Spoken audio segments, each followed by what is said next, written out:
तो second number question हमारा कहता है, क्वेश्चन कह रहा है कि जो डेंसिटी है 3 मोल पर litre solution of NaCl is 1.125 ग्राम पर ml। यानी कि इस क्वेश्चन में हमें क्या क्या पता है, हमें पता है मोलरिटी ऑफ द सॉल्यूशन के बारे में, 3 कैपिटल M है जिसे हम लोग 3 मोल पर लीटर भी लिख सकते हैं, राइट। ये है हमारा मोलरिटी। और क्या दिया हुआ है, तो सॉल्यूशन का डेंसिटी दिया हुआ है, डेंसिटी ऑफ सॉल्यूशन कितना दिया हुआ है भाई, 1.25 ग्राम पर ml है। तो कह रहा है कि डेंसिटी ऑफ इतना कंसंट्रेशन सॉल्यूशन इज इतना, डेंसिटी दिया हुआ है।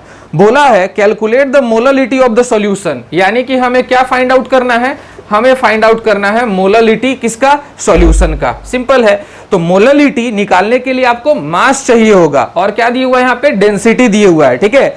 तो चलो इस क्वेश्चन को डील किया जाए। क्वेश्चन में क्या क्या है वो समझना जरूरी है। इसमें सॉल्यूट जो है वो क्या है आपको ये जानना जरूरी होगा सेकेंड नंबर क्वेश्चन में। तो NaCl है सॉल्यूट, क्योंकि सोडियम क्लोराइड जो है वो इसके अंदर मौजूद है। तो यहाँ पे सॉल्यूट कौन है, सॉल्यूट है NaCl, ठीक है। तो NaCl का हमें मास पता होना चाहिए और मोलर मास पता होना चाहिए। तो चलिए मोलर मास निकाल लेते हैं। Molar mass of sodium chloride कितना है, एक सोडियम है मतलब 23 ग्राम प्लस एक क्लोरीन है, दैट मींस 35.5 ग्राम, कितना आ जाएगा, 58.5 ग्राम पर मोल आ जाएगा, ठीक है। ये मोलर मास हो गया। लेकिन मास तो पता होना चाहिए ना, तो मास यहां से निकल जाएगा। देखिए मोलरिटी अगर 3m दिया हुआ है, इसका मतलब है कि 3 मोल सॉल्यूट का 1 लीटर सॉल्यूशन में है। ध्यान से सुनना, मोलरिटी अगर 3m है, इट मींस दैट, इसका मतलब ये हुआ 3 मोल ऑफ सॉल्यूट, और यहां सॉल्यूट कौन है, NaCl है। यानी कि 3 मोल NaCl का is present in 1 litre of solution, is present in 1 litre of solution, ठीक है। तो 1 लीटर सॉल्यूशन में 3 मोल सॉल्यूट का घुला हुआ है, ऐसा ये हमारा क्वेश्चन का कहने का मीनिंग था, ठीक है। इतना तो पता चल गया हमें, है ना, 1 लीटर सॉल्यूशन में। अब 1 लीटर सॉल्यूशन का मतलब ये हुआ कि वॉल्यूम ऑफ सॉल्यूशन हमें पता है, वॉल्यूम ऑफ सॉल्यूशन हमें पता है कितना है, 1 लीटर है, या 1000 ml आप कह सकते हैं। अच्छा 3 मोल NaCl मौजूद है, तो चलो मास निकाल लेते हैं।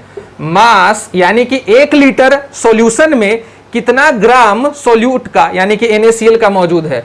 तो mass of NaCl present in 1 litre वो निकाल लेते हैं, present in 1 litre is equal to क्या होगा, number of moles, number of mole कितना है 3 mole, into molar mass, molar mass कितना होता है 58.5 ग्राम पर मोल होता है, ठीक है। मोल से मोल को कट कर देंगे तो कितना ग्राम आ जाएगा, इन दोनों को जब कैलकुलेट आप करोगे तो आपको मास जो है वो आएगा 175.5 ग्राम आ जाएगा। ये हो गया हमारा सोडियम क्लोराइड का मास जो कि 1 लीटर में है। 1 लीटर में कितना मोल था, 1 लीटर में 3 मोल सोडियम क्लोराइड का था, तो 3 मोल सोडियम क्लोराइड का मास होता है 175.5 ग्राम। ये हो गया मास ऑफ सॉल्यूट, क्या हो गया, मास ऑफ सॉल्यूट निकल गया हमारा, ठीक है। इस सॉल्यूशन में जो है मास ऑफ सॉल्यूट मालूम है आपको, मोलर मास ऑफ सॉल्यूट आपको पता है, और मोलरिटी निकालने के लिए क्या चाहिए, मास ऑफ सॉल्वेंट चाहिए, और मास ऑफ सॉल्वेंट इसमें कहीं नहीं है, कोई बात नहीं, निकालेंगे हम लोग, है ना। तो ओवरऑल यहां पे डेंसिटी दिए हुआ है सॉल्यूशन का, क्या दिया हुआ है, डेंसिटी ऑफ सॉल्यूशन दिए हुआ है। तो चलिए पता करते हैं इसका मास कितना है, और वॉल्यूम ऑफ सॉल्यूशन हम लोग जानते हैं कितना है, 1 litre which is equal to 1000 ml, क्योंकि यहां पे ग्राम पर ml है तो यहां पे भी ml में ही हम आंसर निकालेंगे। सो जैसा कि हम लोग जानते हैं कि डेंसिटी जो होता है किसी भी सॉल्यूशन का डेंसिटी या किसी भी चीज का डेंसिटी जो होता है बराबर होता है मास ऑफ दैट सब्सटेंस। जैसे मान लो ये सॉल्यूशन है तो मास ऑफ सॉल्यूशन हो जाएगा और divided by volume of solution हो जाएगा, राइट।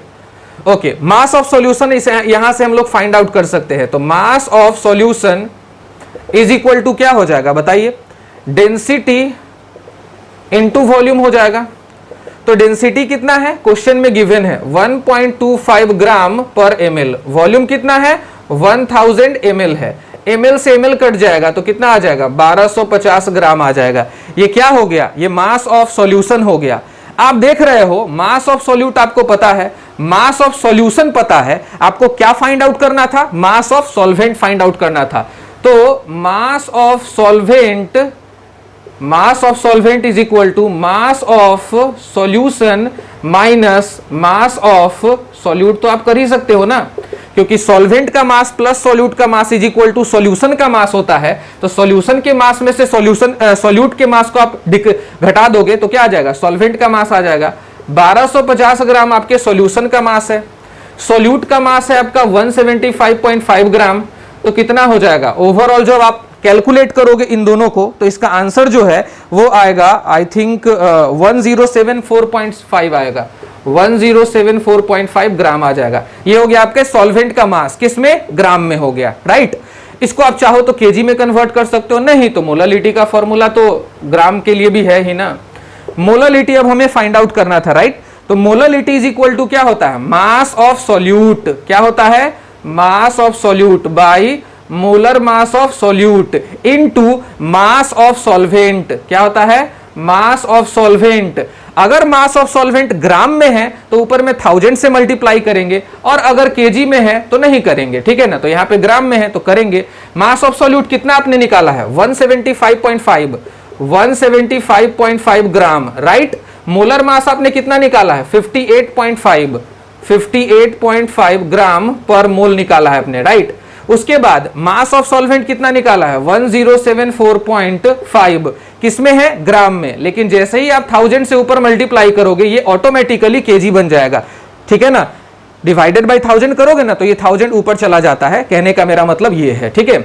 उसके बाद जब ओवरऑल इस पूरे सॉल्यूशन को आप कैलकुलेट करोगे तो आपका जो मोलालिटी आएगा वो आएगा 2.8 मोल पर KG. So this is the answer of this question, ठीक है। सेकेंड नंबर क्वेश्चन का आंसर हमारा कितना आया, मोलालिटी 2.8 मोल पर केजी, ठीक है ना। नेक्स्ट क्वेश्चन की तरफ बढ़ते हैं हम लोग।